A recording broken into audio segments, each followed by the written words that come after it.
So here we are. Now let's make a clear setup of the new Apple iPhone 17 Pro with iOS 26. Here we are. Oh, some information about our phones on the screen. If you does not have it switched on the right side there's a button. This button you have to push for 1 second. Then the device will boot and of course you will see hello. Now you can swipe with your fingers upward and select now your language, English. Choose your country or region. In my case, it's Germany. In your case, maybe it is the United States or Great Britain or something else. Or, of course, Algeria, Albania, whatever. And then you choose the settings of the language and we are going to the appearance. We choose how we would like to text and icons to look on our iPhone. Medium, large, default, as you like it. Then we can perform a quickly setup by our iPhone. We brings our current iPhone or a iPad near of that new phone to sign into our Apple account. We set up this later or manually. Now we have to choose a Wi-Fi network. You will need an internet access with that phone to activate this. So we choose now a 2.4 or 5 gigahertz Wi-Fi network, and we have to get in now the password for this Wi-Fi to join this Wi-Fi. Because in the next step we are going to activate this phone. This phone is now calling the service of Apple, and then it will be activated and we can make the next steps. Software update. We can make this now or we can update this later. Then data and privacy. This icon appears when an Apple feature asks to use their personal information. Apple collects this information only when they need it to be enable specific features. And the age of range. Are you a child, 15 or younger, or are you a teen or an adult? Let's switch to an adult. Now the next thing is the iPhone can recognize the unique three-dimensional features of our face to unlock automatically. And of course we can use Apple Pay to make purchases or subscribe to services from Apple. Let's make this because it's really important for a safer use. Get started. We go with our face, and now we move our face in a rotation, and just done. That was the first try. Now we are able to use that with an ID, with a mask on our face. Wow, let's make this happen because this is more detailed. Let's get the second round now. Rotate in a circle. Slowly, just done. And now you can see this iPhone sees that there is an glasses on mine. Okay, let's continue and remove the glasses. Next step, without glasses.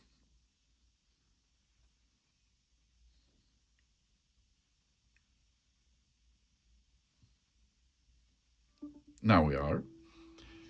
Rotate. Now you see. Have to go a little bit closer, a little bit not so close, and something else. Now the Face ID is now set up. We can add a different pairs of glasses to use it with the Face ID if we need it. Now we create a phone passcode, of course, because our Face ID provides convenient and secure access to by recognizing our face. But occasionally, and after reboot, our passcode will be required for validation. You should not use this, okay? You should use a better passcode, please. A better means not only 1 up to 6. Now we can transfer apps and data. We can get our existing apps and informations like photos, notes, and reminders onto that new phone. From an iCloud backup, from another iPhone, from a Mac or a personal computer, or from an Android. This is only once possible while we perform a setup. We do not transform. But now we need an Apple account for a good use of that phone. We sign in with an email or phone number to use the iCloud, the App Store, and other Apple services. It's for free. You go to the internet and create an Apple account for you, and then enter this to that phone and continue this process. Accept the agreement, terms and conditions.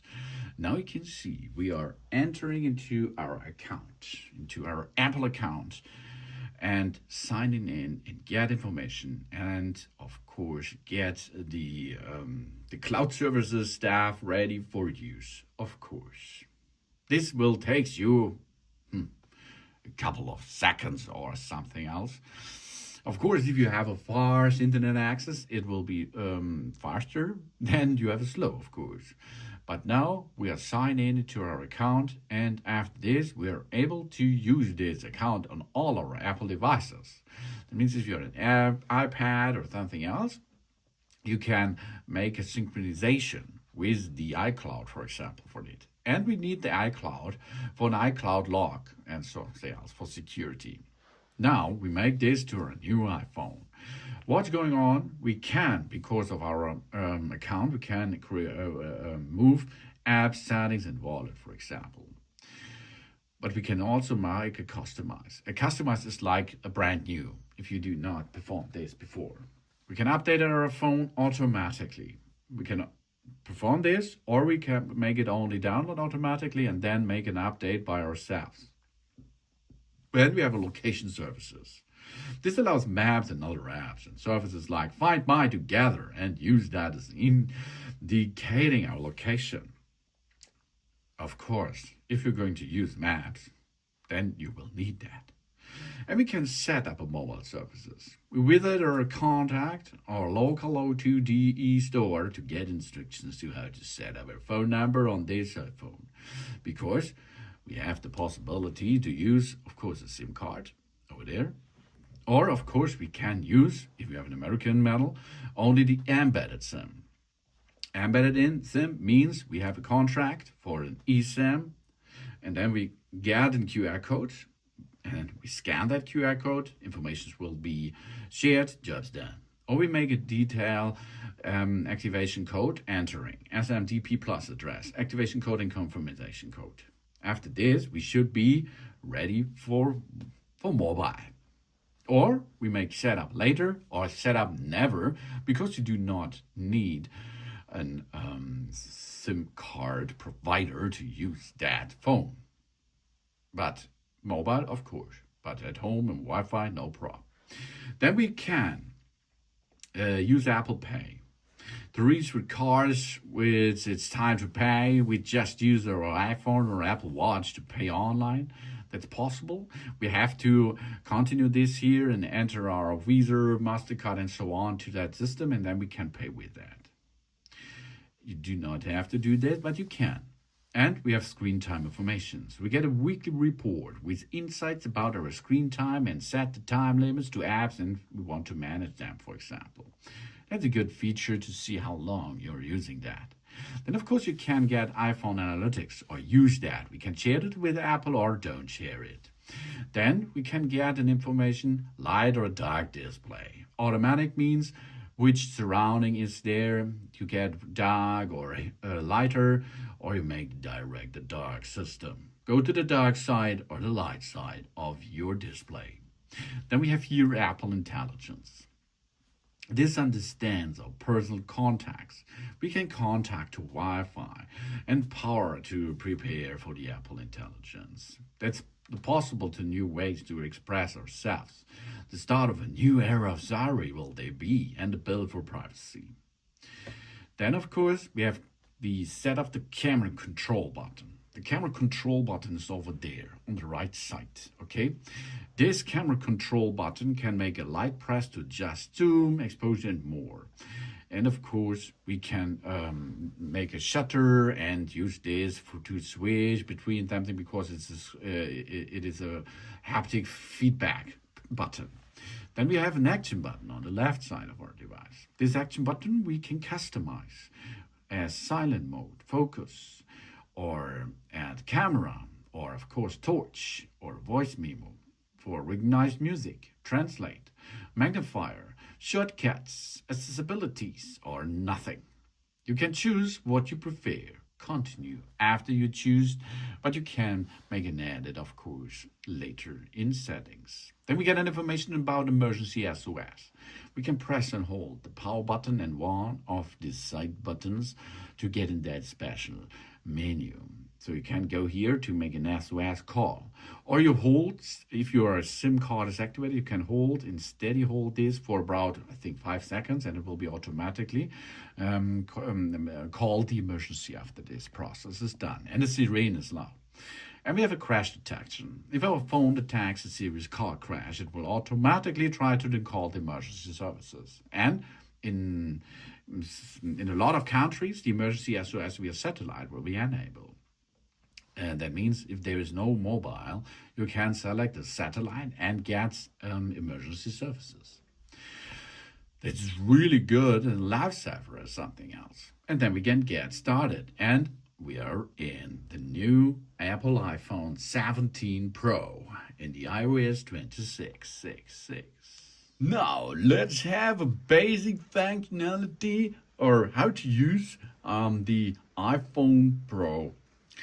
It is the Pro model because we have 3 Pro camera systems and a nice design, as you can see. On the left side, we have volume up, volume down, and here is the special button we can edit as we like. Then on the right side, we have the power button to switch on and off the device, and here is the camera button. Then, of course, this is the home screen. The home screen, there you can see a lot of apps. Apps are applications, so this means you can push on it and use them. For example, you can use here the camera. You can use here the clock. You can use here maps. You can make a telephone call because this is a smartphone over there. You can browse on the internet. You can make a message and iTunes. To navigate to another area, you can use your fingers on the screen and navigate by swiping. Then you can push and hold to edit this area, for example, or edit the size or edit the home screen.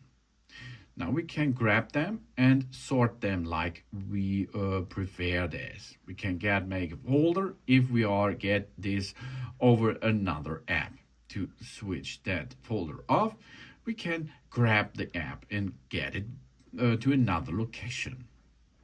Then there is a minus. This minus means we can delete the app. Now the app is deleted from that phone. You can already, of course, get them back out of the App Store. Then we can push again and remove it from the home screen. Then you will find it later. To find this again, we swipe to the right side, the app library. And then, of course, you will see the app is already here on our app library. To open an app, push on it and use it, like fitness, for example, or the Apple Watch, or the Watch app, and so on, or iTunes, and so on. To get back on the screen, and while you have enabled this, that means an app, you can grab with your fingers at the bottom, swipe up, just done. And if you swipe up and hold it in center, then you can switch to these apps which are running in the background. And this, of course, can shut down by swipe them to the upper position. Now, the apps are not deleted. They're already there, but they're not running in the background. Go to the left side and you see a lot of other stuff here. This is the same, push on it and you can make the widgets bigger, for example. Or you can move the widgets where you like them. You can choose another size, or here you can grab them, get them more bigger, or delete them to remove them. Done. If you go in the center down, this will be to the lock screen and notification center. On the right edge corner, you will get here some fast access stuff like flight mode, volume app, brightness, iTunes, and Wi-Fi settings. And of course, you have another thing. This means if you are operating something, you can see, for example, the camera, and then you can use the styles and set up them later, for example. And then you can here navigate through the app, through the camera system, make video and of course photos. Swipe to another area, that means to the selfie cam and so on. Go app to get back in the screen. So easy to control your iOS system. It is really. Of course, there are a lot of other stuff what you are going to perform with your Apple iPhone 17 Pro. But this is the basic behind that phone. I think this is enough for now. So thanks for watching. Please subscribe me, give me a positive feedback, and I hope to see you again on my channel. Soon soon. Nice phone, eh? Isn't it? Yes, it is.